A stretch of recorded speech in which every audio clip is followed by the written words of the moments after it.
누가복음 15장 10절로 우리 16절까지 같이 합독을 해보겠습니다.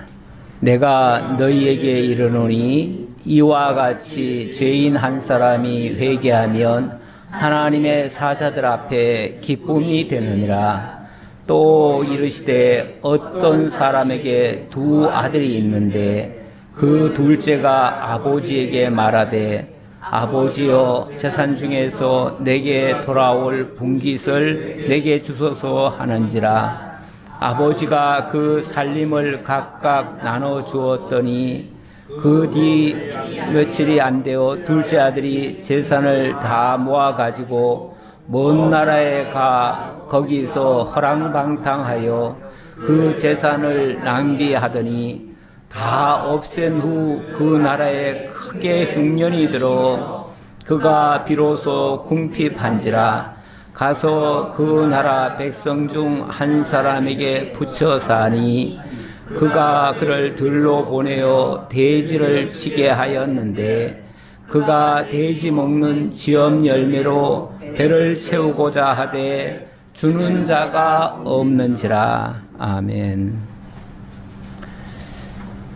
예, 한 부잣집 아들내미가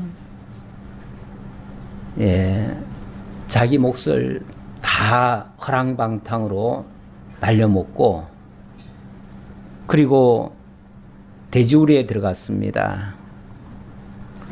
그리고 돼지가 먹는 쥐엄 열매로 배를 채우고자 하는데 주는 자도 없더라. 참 불쌍한 모습입니다. 참 가련한 모습이에요. 이렇게 되기를 원하시는 분 계십니까?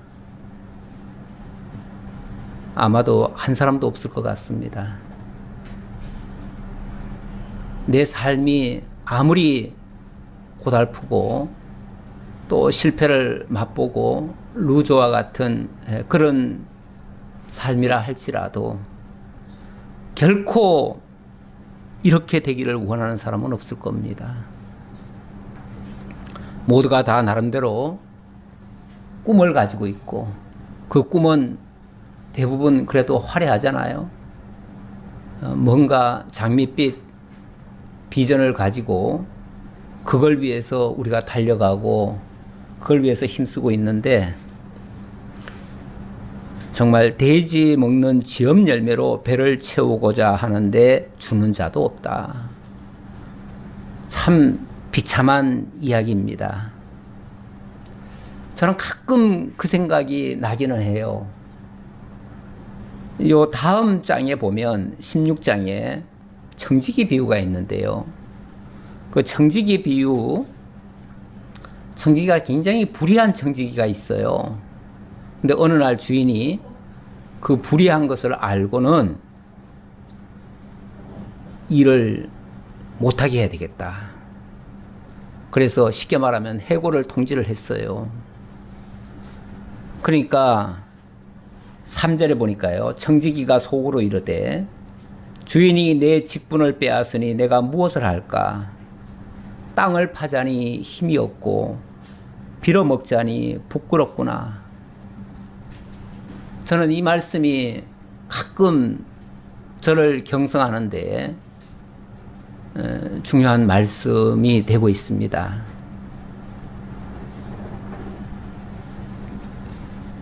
한평생 주의 일을 한다고 했는데 어느 날 주님께로부터 쫓겨남을 당한다면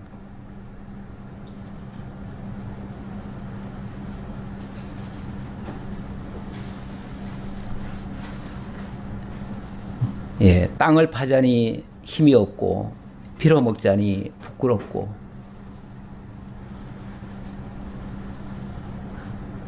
그런 존재가 될 수도 있다는 것을 늘 기억을 해야 평소에 자기 역할에 충성을 다하겠지요. 근데 그런 줄 몰라요, 사람들이. 혹시 그렇게 될지도 모르는데 그렇게 될 줄은 상상도 못해요. 그리고는 자기 권력 있을 때, 권세 있을 때, 자기 힘 있을 때, 자기 일하고 있을 때 다 해먹으려고만 해요. 하고 싶은 대로 다 하려고 그래요. 세상 무서운 게 없어요. 정말 겁 없이 하려고 그래요.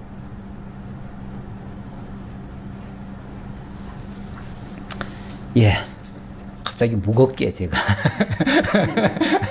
무겁게 시작했습니다. 그래서 가볍게 뭘 하나 좀 보여드리고 갔으면 좋겠습니다.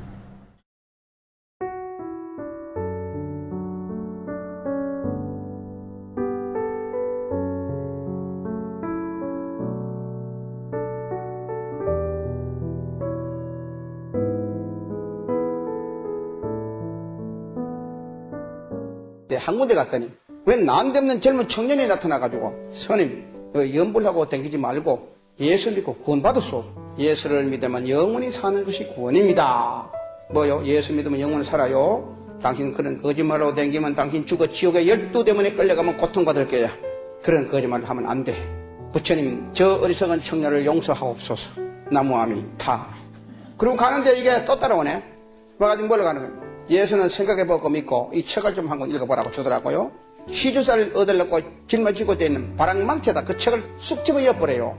절에 와가지고 피 보니까 막 쌀이 묻어있는 신약 성경책이 한 권이 나왔어. 기독교 신자가 이 책을 보고 모두 예수 믿는데 이게 뭔 진리가 그래도 안 있겠나 싶어요. 그래가지고 다른 사람들 몰래 감춰가지고 다니면서 6번 봤어요.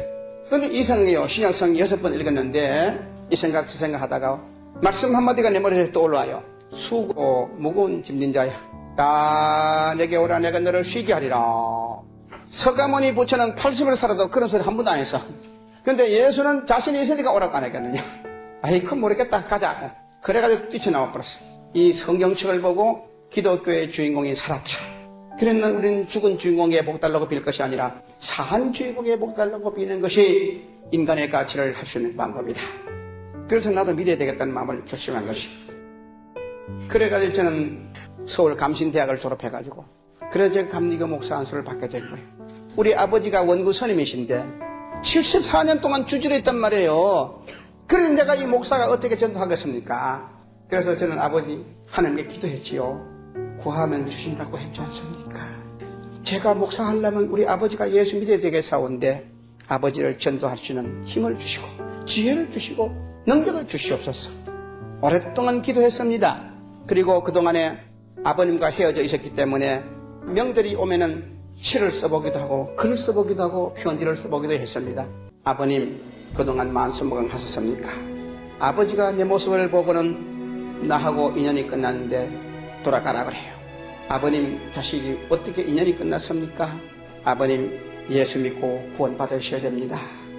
쓸데없는 소리 하지 말고 가라 그래요. 안 갑니다. 언젠가는 아버지가 성령님의 감동받으면 믿게 될 겁니다. 그때까지 저는 아버님을 위해서 기도하렵니다.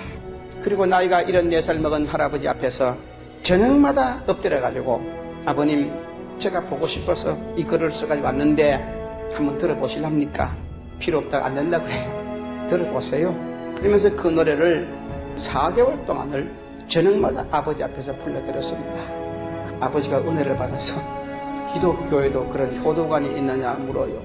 아버님 기독교는 살았을 때 효도하는 종교시다. 그래서 제가 아버지 찾아왔습니다. 그랬더니 네 같은 놈 인간 만들어 돌려보내는 거 보니까 기독교가 괜찮구나. 나도 너를 따라 예수 믿지.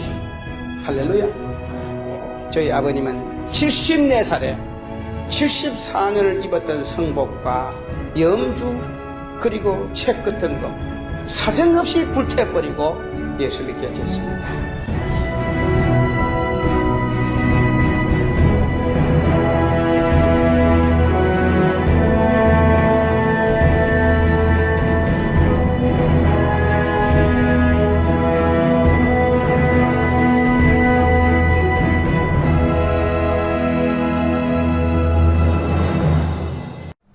오늘 주제가 잃어버린 한 영혼을 찾는 그러한 말씀이기 때문에 스님으로서 한평생 그렇게 사셨고 자기 아버님도 74년간 그렇게 승복을 입으신 분인데 그분을 하나님께로 돌아오게 했다는 이야기, 그리고 자기가 그렇게 하다 보니까 스님들 중에서 92명을 지금까지 전도했다고 그래요. 예수를 전혀 생판 모르던 사람들에게 이 복음이 들려져서 그들로 하여금 회개하고 돌아오게 했다고 하는 것은 참으로 놀라운 일이고, 한 영혼을 천하보다 더 귀하게 여기시는 우리 하나님께서 이렇게 정말 하나님 알지 못하던 자들에게 복음이 전파되어서 그들로 하여금 하나님께로 돌아오게 했다고 하는 이 사실, 잃어버린 양을 찾았을 때에 목자가 기뻐하는 모습, 여자가 10드라크마가 있는데 하나를 잃어버렸다가 그것 찾은 후에는 또 기뻐하는 모습, 그리고 탕자가 다시 아버지께로 돌아왔을 때 그 기뻐하는 모습, 똑같죠? 똑같아요. 똑같은데, 오늘 이 본문은요, 내용은 3가지 비유로 되어 있지만 사실은 한 내용이에요. 한 내용이고 1, 2절에 보면 그 대상이 분명하게 나옵니다. 1, 2절 한번 다시 보겠습니다. 15장 1, 2절. 모든 세리와 죄인들이 말씀을 들으러 가까이 나오니 바리새인과 서기관들이 수군거려 이르되 이 사람이 죄인을 영접하고 음식을 같이 먹는다 하더라. 이 말 끝에 예수님이 3가지 비유를 하신 겁니다. 다시 말하면 예수님 곁에 지금 세리와 죄인들이 몰려오고 있습니다. 이 광경을 보는 바리새인과 서기관들이 수군거렸다고 합니다. 화도 나고요. 어떻게 저런 행동을 할 수가 있어? 이렇게 생각하는 겁니다. 왜냐하면 여기 세리와 죄인들이라고 이 지칭해 놓은 이 사람들은요, 바리새인과 서기관들이 봤을 때는 완전히 지옥 중에서도 가장 뜨거운 불못에 들어갈 그런 존재들이에요. 그들은 도저히 하나님과는 가까이 할 수 없는, 범접할 수 없는 그런 죄인 중에 괴수들 같은 그런 존재로 생각을 하고 있어요. 거기에 비해서 자기들은 늘 하나님의 말씀을 가까이 하고 하나님의 말씀을 잘 순종해서 율법도 잘 지키고 또 십계명도 달달 외우고 잘하고, 그러니까 자기들은 천국에 가서도 전부 다 큰 자가 될 것이고 저 세리와 죄인들은 전부 다 지옥 골짜기에 들어갈 놈들이다, 이렇게 생각하고 있었는데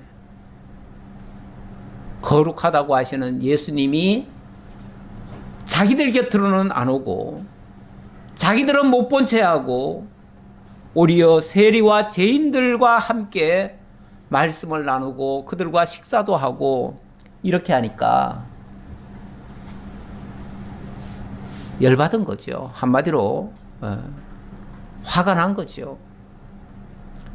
그래서 기회만 되면 예수님 트집을 잡고 또 도저히 안 되겠다 싶으니까 저 예수를 죽여버려야 되겠다, 이런 생각까지 하죠.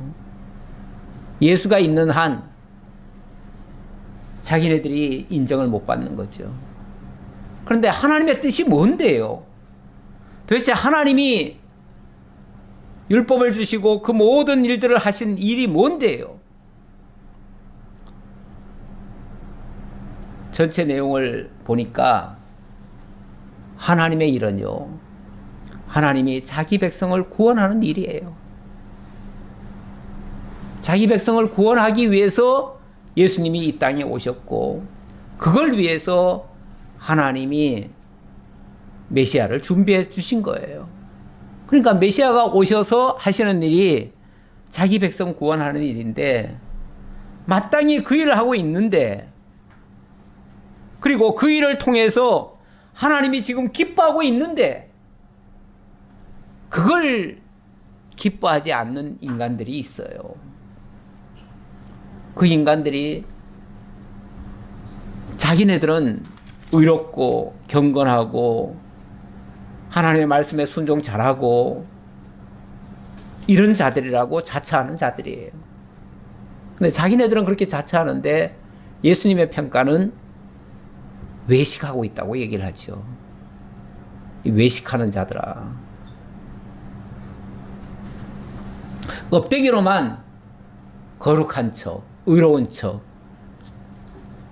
속은 은큼하기 짝이 없으면서 진정으로 하나님께 돌아오지는 않으면서 자기 의만 내세우려고 하는 존재들, 그들을 향해서 예수님은 오히려 화 있을진저 이렇게 말씀하셨죠. 예, 어쨌든 오늘 여기 잃어버린 양 한 마리, 그 양 한 마리가 다른 게 아니고 바로 세리와 죄인들이라는 거예요. 여인이 잃어버린 드라크마도 세리와 죄인들을 지칭하는 거고, 오늘 잃어버린 탕자, 그 탕자가 다시 되돌아오는 것도 그 세리와 죄인들이 하나님께로 되돌아오는 장면이죠. 물론 세리와 죄인이라고 표현을 했기 때문에 분명히 그들이 표면적으로는 세리고 또 죄인들 맞아요. 세리라고 하는 것은 대표적인 사람이 마태 아닙니까? 마태, 레위. 그 사람이 원래 세리장이었고 또 뭐 삭개오도 있을 수 있고요. 이런 사람들이 예수의 복음을 듣고는 하나님께로 나왔잖아요. 근데 그것을 바리새인들과 서기관들은 못마땅해 했어요. 그런데 우리 하나님이 바라시는 것은 그 죄인된 자들이 자기 죄를 알고 그리고 하나님께로 나아오는 것, 이걸 하나님은 가장 기뻐하셔요. 그걸 바라시고 원하셔서 모든 역사를 하시는 거예요. 어찌 보면 세리와 죄인들이 하나님의 뜻에 부합된 사람들이에요. 바리새인과 서기관들은 스스로 의롭다고 생각하고 잘난 체 하고 있기 때문에 어떤 면에서 하나님께는 합당치 않은 자들이에요. 그야말로 정반대의 모습이 되겠지요. 예, 오늘은 추석입니다. 추석. 예, 제가 추석에 관계되는 것을 좀 자료를 찾아가지고 뭐 칼럼도 좀 쓰고 오늘 말씀에도 좀 적용해 볼까 해가지고 이것저것 자료를 좀 찾아보니까 깨달은 거는요, 추석이라고 하는 것이 죽은 자를 위해서 하는 잔치가 아니더라고요. 추석하면은 무슨 차례상을 차려놓고 죽은 조상에게 감사하고 뭐 이렇게 하는 걸로 생각을 하는데 전혀 그게 아니더라고요. 오히려 추석의 그 기원을 보니까 어찌 보면 옛날에는 왜 전기불이 없었기 때문에 밤이면 깜깜하잖아요. 깜깜한데 그래서 밤에는 아무것도 못해요. 그런데 밤에 이제 보름이 돼가면은 좀 달이 뜨기 때문에 좀 밝아지고 그래서 뭔가 좀 활동을 할 수 있어요. 이 어둠이 짙게 깔렸다고 하는 것은요, 뭔가 공포심이 있어요. 두려워요. 그런데 어쨌든 달이 밝게 뜨면 그것도 고마운데 8월 보름은 1년 중에서 제일 밝을 때거든요. 그래서 이걸 대보름이라고 그러잖아요. 대보름. 그리고 이걸 또 한가위라고 그러는데 가장 큰 달이 떠가지고 한 중앙에 떠 있으면은 온 세상을 밝히는 것 같잖아요. 그러니까 그날은 밤까지도 활동할 수 있으니까 그날 쉽게 말하면 잔치를 벌이는 거죠. 뭐 기원을 찾아 올라가 보니까 그날 뭐 여인들에게 배를 짜게 해가지고 어느 마을이 많이 짰는지 거기에 대해서 상을 베풀고 그리고 뭐 같이 음식 만들어서 즐기고 그랬대요. 거기서부터 출발한 거래요. 그래서 백성들이 생각할 때는 맨날 고기도 제대로 못 먹고 그러는데 이 8월 한가위 때는 그렇게 음식을 풍성하게 해서 먹잖아요. 그러니까 맨날 한가위 같았으면 좋겠다. 그래서 더도 덜도 말고 한가위만 같아요라 이런 얘기가 나온 거잖아요. 예, 그래서 그랬다고 그래요. 예. 어쨌든 이거는 살아있는 사람들이 함께 기뻐하면서 잔치하는 일종의 축제예요, 축제. 예, 축제인데 그래서 음식을 만드는 것도 어찌 보면 나눠 먹기 위해서 한 거라는데 근데 이제 언젠가부터 추석에 차례를 지내게 됐습니다. 근데 이 차례라고 하는 거는요, 일종의 제사잖아요, 제사. 제사는 원래 혼령을 불려가지고 그 혼령에게 음식을 대접하는 거거든요. 그런데 혼령이라고 하는 것은요, 죽은 조상들은요, 옛날에 그런 말이 있대요. 이건 제 얘기가 아니고, 옥황상제가 1년에 한 번씩 쉽게 말하면 허가를 내줘요. 혼령들에게. 집에 한번 갔다 와라. 허가를 내줘가지고 자기 제삿날에 보내주는 거죠. 그러니까 제삿날이 아니면은 혼령이 못 와요. 추석은 제삿날이 아니잖아요. 그렇죠? 제삿날이 아닌데 어떻게 옵니까? 혼령이 오지도 못하는데 음식 차려서 조상들 잡수라고 해봤자 잡술 수 있나요? 못 잡어요. 그러니까 죽은 자를 위해서 제사를 드리는 것은 맞지 않다 그 말이죠. 그 얘기를 하는 거예요. 그러니까 그거는 죽은 자를 위해서 제사를 드린 게 아니고 만약에 제사를 드렸다고 하면 그때까지 지켜준 다른 신들, 그러니까 자기 조상들이 아니라 다른 신들에게 감사의 표시로 제사를 드렸다고는 해요. 뭐 물론 그거는 우리 무속적인 그 신앙이 있었기 때문에 무속 종교에는 곳곳에 다 신이 있잖아요. 특히 이제 이 지신들이 많이 있어요. 가는 곳곳마다 신이 있어요. 그러니까 1년 동안 이렇게 지켜주고 그런 것에 대한 감사의 표시로 그렇게 차례는 드렸다고는 해요. 아마 거기서부터 시작된 건데 그냥 조상에게로 이렇게 이제 바꾼 것 같아요. 그런데 어쨌든 추석의 근본 추석이 만들어지게 된 동기라고 할까요? 기원을 찾아보면 죽은 자를 위한 건 아니다. 그 얘기에다 초점을 맞췄고 그러다 보니 만약에 부모를 위한다면 살아계신 부모를 위해야 되고 살아계신 부모에게 어찌 보면 최고의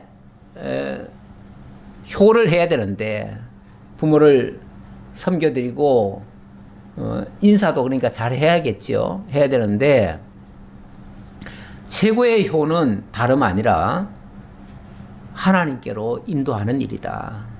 제가 오늘 보여드린 거는 그런 측면에서입니다. 그런 측면에서 영상을 하나 보여드렸고 뭐 이런저런 뜻을 제가 함께 모아서 오늘 이 세리와 죄인들 그들이 사실은 돌이켜보니까요 세리와 죄인들이 따로 있는 자들이 아니에요.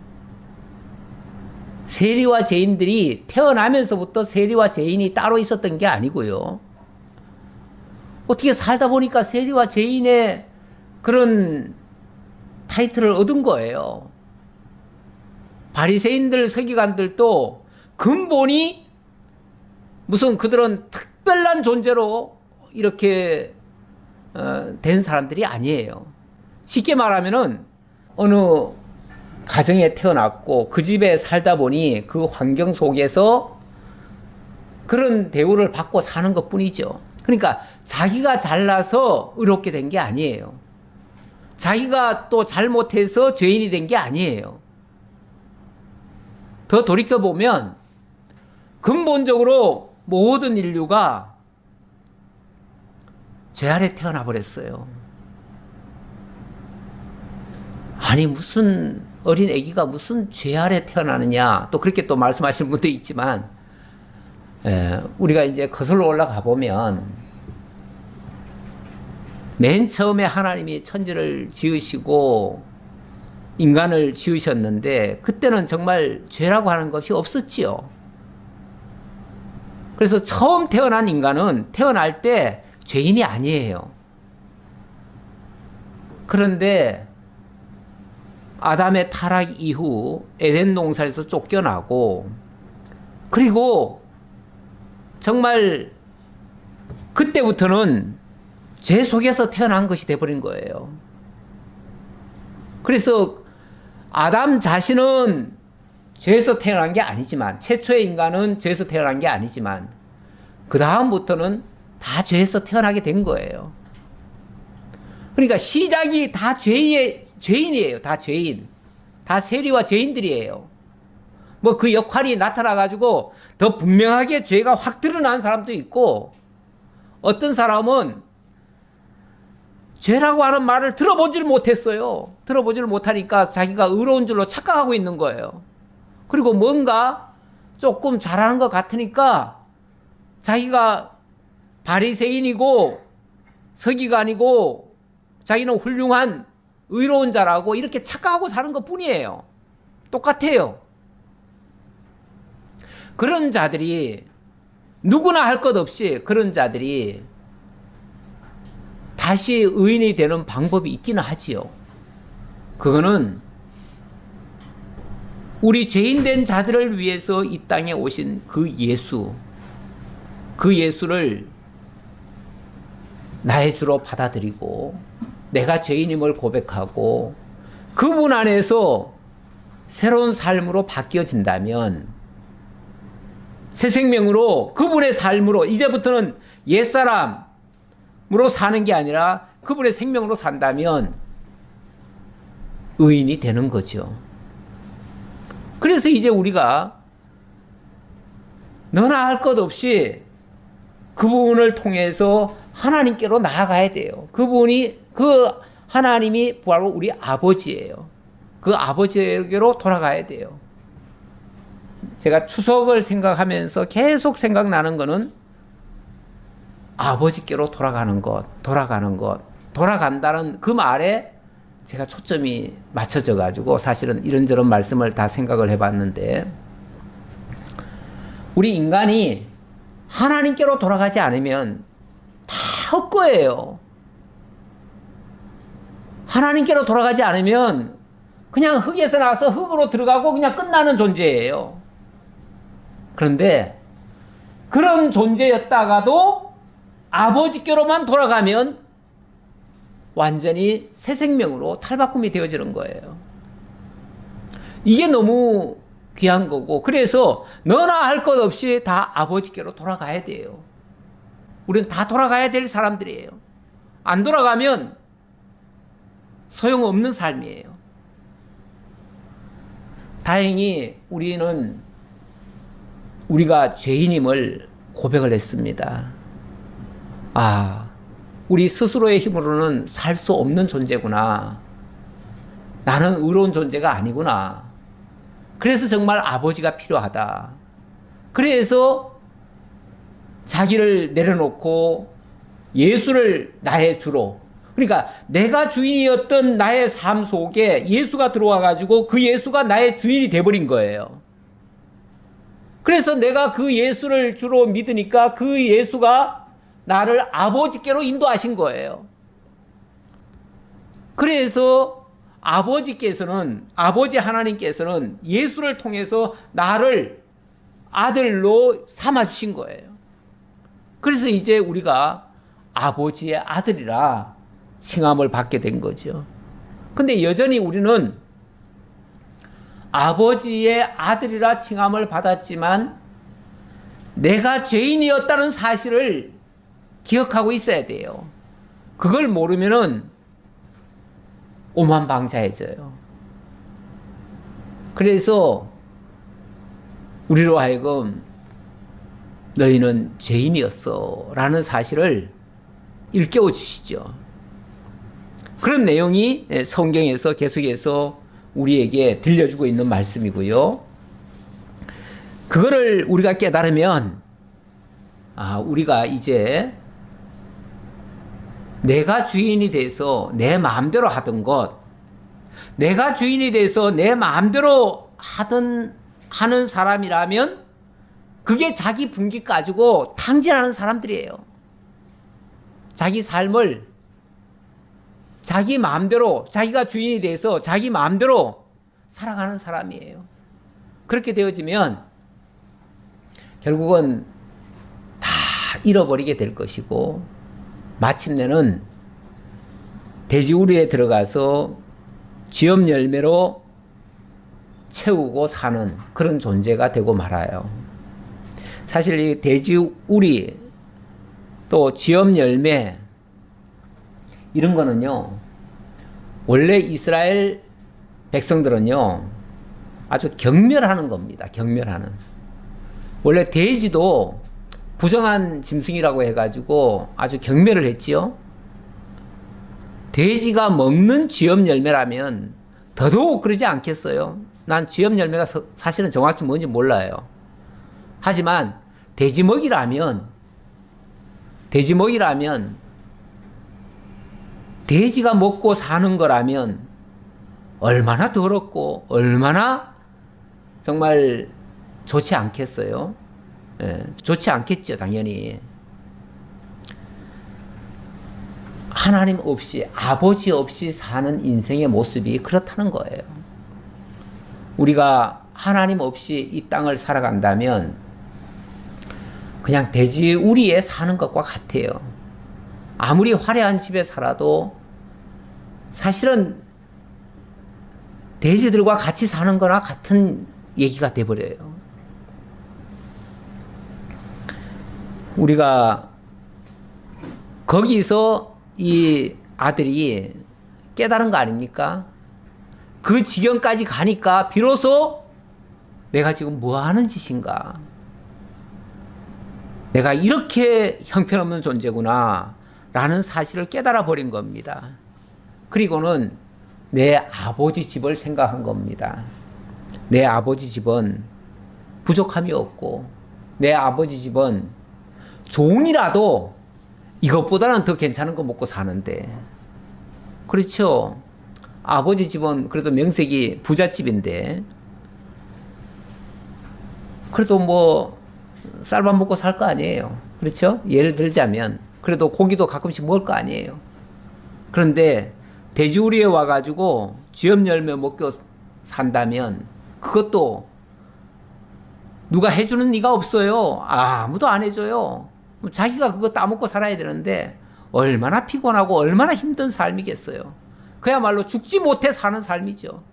그럴 바에는 차라리 내 아버지 집에 종만도 못한 삶이니까 차라리 내 아버지 집에 가서 내가 잘못했다고 고백하고, 그리고는 아버지 나를 종으로라도 써주세요.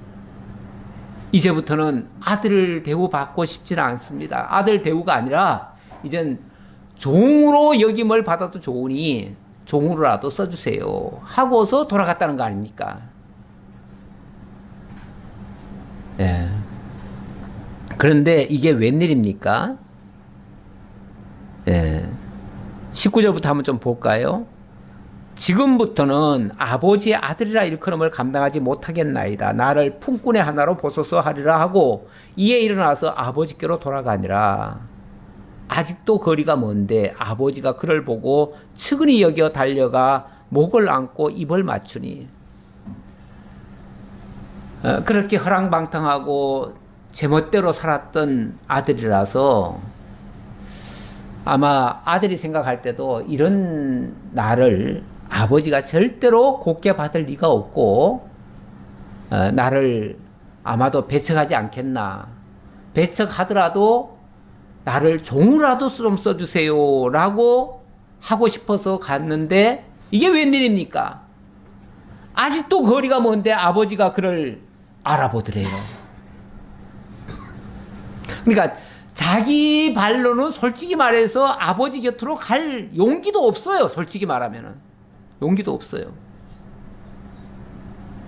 그런데 아버지가 멀찌감치서 보고는 쫓아온 거예요. 그리고 보면 아버지는 오매불망 그 아들을 기다렸다는 얘기예요. 이게 아들과 아버지의 차이죠. 아들은 자기 한 집만 생각하기 때문에 아버지가 자기를 기다릴 거라고는 상상을 못 합니다. 그리고 자기를 용서할 거라고는 상상을 못 합니다. 왜? 자기가 한 짓이 너무나 고약하니까. 그런데 아버지는 그런 자식임에도 불구하고 잊지 않고 기다렸다는 거예요. 참 신기한 게요. 그 동물들도 그렇고요. 사람도 마찬가지입니다. 막 사람들이 복잡하게 많이 있습니다. 그런데 자기 새끼가 어디서 울고 있으면요. 그 시끄러운 중에도 자기 새끼 목소리가 들린대요. 그래가지고 그 짐승들이 특히 더 예민해가지고 그렇죠. 짐승들은 자기 새끼 목소리가 아무리 멀리 있어도 다 알아요. 다 듣고 쫓아갑니다. 그리고 아무리 방해거리가 있어도 그거 무시하고 달려갑니다. 우리 아버지도 여기에 지금 본문에 나오는 아버지도 늘 기다리고 있었다는 얘기죠. 그리고 그가 조금 마음이 이렇게 돌아오니까 얼른 쫓아오신 거죠. 아마 마음이 약간 변해가지고 아버지께로 가볼까 하고 있는데 그래도 아버지 앞에 가가지고도 몇 번이나 망설이고 아마 안 들어가고 있었을 수도 있어요. 저 동구 밖에서. 어떻게 가나? 만나면 어떻게 말을 하나? 뭐 아마 뭐 별의별 생각 다 하면서 못 갔을 텐데 용기가 안 났을 텐데 아버지가 먼저 알고 쫓아오는 거예요. 조금만 마음의 각도만 바꾸니까 방향만 좀 바꿨는데 아버지는 벌써 달려오는 거예요. 이게 우리 하나님 아버지의 마음이래요. 그러니까 목을 안고 입을 맞추니까 아들이 이르되 아버지 내가 하늘과 아버지께 죄를 지었사오니 지금부터는 아버지의 아들이라 일컬음을 감당하지 못하겠나이다. 아유, 이제 아버지께서 저한테 아들이라고 말씀하시는 것 그것도 제가 감당하기 어렵습니다. 너무 죄송해서 그러죠.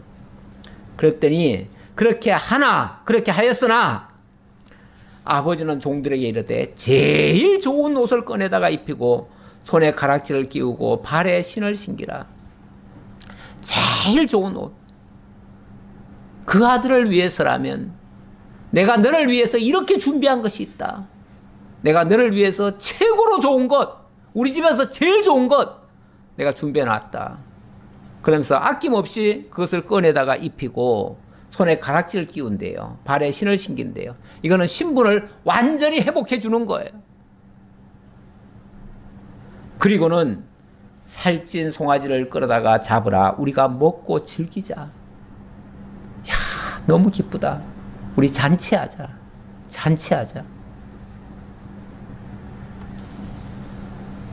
아마 뭐 아들은 별별 생각 다 했을 텐데 아버지 입장에서는 다 필요 없어. 상관없어. 너 살아온 것만 하면 돼. 너 살아왔으면 돼. 네, 그러면서 하는 말이 내 아들은 죽었다가 다시 살아났으며 내가 잃었다가 다시 얻었노라 하니 그들이 즐거워하더라. 사람들한테도 다른 종들한테도 그랬겠지요. 이 아들은 내가 죽었었어. 죽었는데 지금 다시 살아온 거야. 그리고 내가 잃었는데 지금 다시 얻은 거야. 잃었다가 다시 찾는 기쁨. 죽었는데 다시 살아나는 기쁨. 아마 이 세상 그 무엇과도 비교할 수 없는 최고의 기쁨일 겁니다. 최고의 만족, 최고의 기쁨. 마땅히 기뻐할 만하지요. 마땅히 즐거워할 수 있지요. 그래서 어떤 면에서 이 땅에서 하나님의 택한 백성들이 회개하고 돌아온다면 천국에서는 잔치가 벌어진다. 이런 얘기도 있죠. 물론 이 말씀을 가지고 인용한 것 같아요. 예. 천국에서 정확히 어떻게 천국 잔치가 벌어지는지 모르지만 좌우간 천국은 늘 잔치하는 곳이에요.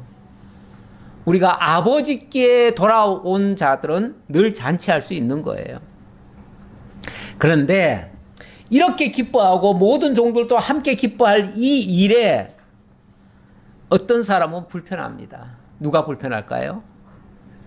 여기 보니까 본문에는 맏아들 그랬습니다. 맏아들은 들에 있다가 돌아와 집에 가까이 왔는데 풍악과 춤추는 소리가 들려와요. 그래가지고 이게 무슨 소리냐? 그랬더니 한 종이 그러는 거예요. 지금 동생이 돌아왔습니다. 그런데 아버지가 그를 맞이하고 지금 살찐 송아지 잡아가지고 잔치를 벌이고 있습니다. 그 얘기를 듣는 순간 이 맏아들은 화가 난 거예요. 분노하는 거예요.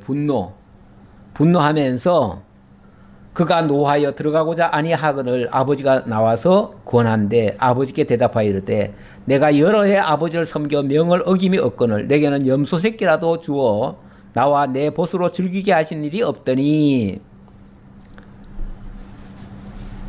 그런데 이 맏아들 입장에서 보면 화날만 하지요. 우리 다 이해되죠? 맏아들은 그 화날만 합니다. 왜? 자기는 지금까지 아버지 곁에서 늘 뭐 했어요? 아버지 말씀 잘 듣고 아버지 일하라고 하면 나가서 지금도 일하고 온 거 아닙니까? 늘 아버지 모시고 잘 지내왔는데 나를 위해서는 염소 새끼도 한 마리 안 잡아줬다. 염소 새끼도 한 마리 안 잡아줬다. 그런데 살찐 송아지를 잡아줘? 이거는 있을 수가 없는 거죠. 나한테 염소 새끼도 안 잡아줬는데. 그러면 지금 몇 년이 됐는지 모르겠고 몇십 년이 됐는지도 모르겠는데 그동안에 그러면은 고기 한 번도 안 먹어봤을까요? 이 사람들의 주식이 고기예요. 특히 염소 고기 많이 먹어요. 송아지 고기도 먹고 양고기도 많이 먹어요. 틀림없이 제가 봤을 때는요, 늘 양고기, 염소고기가 늘 들어왔을 거예요. 그렇죠? 늘 반찬에 들어왔을 거예요. 그게 주식이나 다름없어요. 근데 왜 안 먹었다고 말을 합니까? 먹었는데 자기를 위해서 내가 이걸 너를 위해서 특별히 준다 이 소리는 안 했겠지. 특별히 안 했을 뿐이지 늘 먹었어요. 항상 먹었어요. 그런데 이 아들은요, 이렇다가 지금 몇 년 만인지 몇십 년 만인지 모르겠으나 좌우간 모처럼 다시 만난 거 아닙니까? 그러니 특별히 오늘은 더 하는 것 뿐이지 평소에 맏아들이라고 해가지고 덜 준 게 아니었어요. 절대. 제가 아무리 봐도 덜 준 건 절대 아니에요. 더 먹었으면 더 먹었지. 지금까지 쉼 없이 먹었으니까. 아버지의 살림을 창녀들과 함께 삼켜버린 이 아들이 돌아오매 이를 위하여 살찐 송아지를 잡으셨나이다. 아버지가 이르되 예, 너는 항상 나와 함께 있으니 내 것이 다 너의 것이로되 넌 나하고 항상 같이 있었지 않느냐? 그러면 내가 먹을 때 너도 같이 먹었지 않느냐? 아버지와 함께 아버지 좋아하는 음식 함께 같이 먹은 거 아닙니까? 그러면 최고로 지금까지 대우받고 산 거 아닙니까? 아버지와 함께 먹고 살았으면 아버지 대우 받은 거 아닙니까? 그런데 그 동생이 특별 대우 한 번 받는다고, 여지껏 안 받던 대우 한 번 받는다고, 그게 화가 나요? 이 내 동생은 죽었다가 살아났으며 내가 잃었다가 얻었기로 우리가 즐거워하고 기뻐하는 것이 마땅하다 하니라. 오늘 제목을 우리가 즐거워하고 기뻐하는 것이 마땅하다. 예, 마땅하다. 예, 원래 천국은 늘 잔치하는 곳입니다. 잔치하는 집이에요. 늘 아버지와 함께 있으니 불만족이 없지요. 늘 기뻐할 수 있는 곳이죠. 아버지 것이 또 내 것이고 내 것이 아버지 거니까 전부 다 소유에 대한 불만도 없고요. 모든 것에 만족이 있을 수밖에 없어요. 그러면 항상 기뻐하고 항상 즐거워할 수밖에 없는 곳이 바로 천국인데, 그리고 여기는 물론 본문은 아버지 집인데 그 아버지 집에 돌아온 것을 기뻐하고 함께 축하하고 함께 반기고, 이제 너도 우리와 같이 이렇게 함께하니 얼마나 좋으냐 하고 축하하면 더 좋겠잖아요. 그런데 자기네만 특권을 누려야 된다고 생각하고, 왜? 나는 아버지 잘 모시고 살았으니까, 나는 윤리적으로 잘 살았으니까, 모범적으로 행동했으니까, 남이 안 할 때 나는 더 했으니까, 이렇게 생각한다면 이거야말로 자기가 했다고 생각하는 거죠. 자기가 했다고. 그래서 우리 기독교의 최고의 적은요, 자기의를 내세우는 겁니다. 자기가 스스로 뭐든지 다 할 수 있다고 하는 겁니다. 이게 사실은 제일 위험한 반복음적인 내용입니다. 근데 복음이라고 하는 것은 어찌 보면 내가 할 수 없는 그것을 하나님이 은혜로 해주시는 거예요. 예, 제가 결론적인 말씀 드리고 마치겠습니다. 이 본문은 일단 다 봤고요. 제가 에베소 2장 1절 말씀 하나 가져왔습니다. 여기 보니까 이렇게 적혀 있네요. 그는 허물과 죄로 죽었던 너희를 살리셨도다. 그때에 너희는 그 가운데서 행하여 이 세상 풍조를 따르고 공중의 권세 잡은 자를 따랐으니 곧 지금 불순종의 아들들 가운데서 역사하는 영이라. 예, 우리의 과거가 허물과 죄로 죽었던 자들이에요. 전에는 우리도 그 가운데서 우리 육체의 욕심을 따라 지내며 육체와 마음에 원하는 것을 하여 다른 이들과 같이 본질상 진노의 자녀이었더니, 우리가 제멋대로 했어요. 제멋대로 했는데 알고 보니까 제멋대로 한 게 아니라 이 공중의 권세 잡은 자, 지금 불순종의 아들들 가운데 역사하는 영, 바로 마귀에게 쏘가가지고 마귀의 종로로 타고 있었던 거예요. 그게 이 세상에 태어난 모든 인류의 처한 형편이에요. 거기서부터 인류가 시작이 돼요. 이 공중 권세를 사단이 지금 잡고 있기 때문에 우리가 이 땅에 태어나는 순간부터 사단의 종이 돼버린 상태가 돼버려요. 그러니 어떻게 그들이 하나님께로 나올 수 있겠습니까? 우리는 그 허물과 죄 속에 갇혀있던 자들이에요. 그런 자들을 우리 주님께서 살려주시려고 이 땅에 오신 거예요. 긍휼이 풍성하신 하나님이 우리를 사랑하신 그 큰 사랑을 인하여, 이유가 있다면 하나님의 사랑이 동기예요. 다른 이유는 없어요. 하나님이 창세전 그리스도 안에서 우리를 사랑하셨대요. 그때부터 우리를 사랑하신 거래요. 그때부터 사랑하시고 그리스도 예수를 통해서 우리를 거룩하고 흠이 없게 하시려고 하나님이 그렇게 계획을 세우셨어요. 그리고 때가 되면 우리를 불러가지고 그 그리스도를 통해서 의롭게 해주신다는 거예요. 그래서 그 큰 사랑을 인하여 허물로 죽은 우리가 그리스도와 함께 살림을 받은 겁니다. 이게 하나님의 전적인 은혜예요. 은혜. 이거는 여기에는 우리의 어떤 선행이나 무엇이 담겨 있지 않아요. 그것 때문이 아니에요. 전적인 하나님의 은혜예요.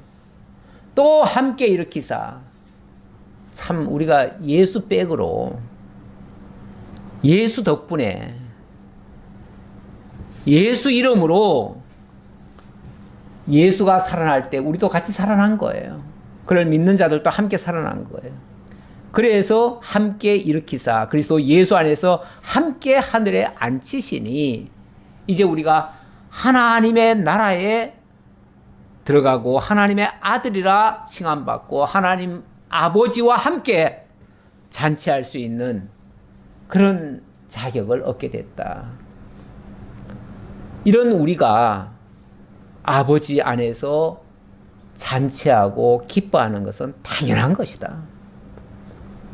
우리가 오늘부터 이제 추석 명절입니다. 이제 어쩌면 다들 부모님이 안 계시면 또 뭐 친지라도 만나고 이렇게 해서 부모님을 생각하고 이렇게 하지요. 하는데 그 부모님을 생각하면서 우리 아버지를 생각하는 거죠. 진정한 하나님 아버지를 생각하는 거죠. 우리가 하나님 아버지 안에서 우리가 정말 이렇게 우리 아들의 자격을, 신분을 회복받는 거, 그리고 아버지와 함께 항상 기뻐할 수 있는 거, 그리고 나의 이 기쁨을 또 하나님이 이걸 가장 기뻐하시니까 정말 이제 마땅히 구원받아야 될 자들을 하나님께로 인도하는 일에 협력을 한다면 어쩌면 이 추석이 그런 용도로 사용되어진다면 이 추석은 정말 기쁘고 즐거운 잔치하는 그런 추석이 될 것이다. 이렇게 생각을 해봅니다. 우리 다 같이 그런 기쁨에 참여하기를 소망하면서 이번에 만나는 모든 사람들이 정말 하나님 아버지께로 돌아가서 함께 기뻐하는, 우리가 먼저 믿었다고 자고할 것도 없고요. 큰아들처럼 우리 행세하면 안 돼요. 저로 믿는다고 우습게 알면 안 돼요. 그들도 하나님은 이유 없이 기뻐하셔요. 하나님이 그들도 사랑하신다는 거 기억하시고 그들을 아버지께로 소개하는 일, 그리고 아버지께로 돌아가게 하는 일, 그게 바로 하나님의 일이라고 그랬습니다. 요한복음 6장에서 사람들이 묻지요. 도대체 하나님의 일이 뭡니까? 그랬더니 하나님의 보내신 자 예수 그리스도를 믿는 것이 하나님의 일이니라. 예, 아버지께로, 예수를 믿는다는 것은요, 아버지께로 돌아가게 하는 일이에요. 그러니까 아버지께로 돌아가게 하는 일, 그것이 바로 하나님의 일입니다. 그 하나님의 일에 여러분들도 다 같이 참여되기를 진심으로 기원하며 기도하겠습니다. 감사합니다. 하나님, 오늘도 저희들을 특별히 하나님의 사랑의 백성으로 삼아주시고 때가 되매 죄와 사망 가운데 있던 저들을 불러주시고 허물과 죄로 죽었던 저들을 살려주시고 그리고 아버지의 품 안에서 기뻐하고 즐거워할 수 있도록 인도해 주신 것 너무나 감사합니다. 이제 아들의 자격을 회복하고 아버지와 함께 누릴 그 은혜 속에서 기뻐하는 저희 모두가 되게 하옵소서. 이제 추석을 맞아서 먼 길을 떠나는 우리 성도님도 있습니다. 오가는 길 지켜주시고 만나는 모든 사람들에게 하나님의 이 은혜를 같이 나누고 모두가 다 아버지께로 되돌아오는 그 놀라운 역사를 우리가 볼 수 있고 함께 더욱 기뻐할 수 있는 저희 모두가 되게 하옵소서. 모든 걸 감사드리옵고 예수님 이름으로 기도하옵나이다. 아멘.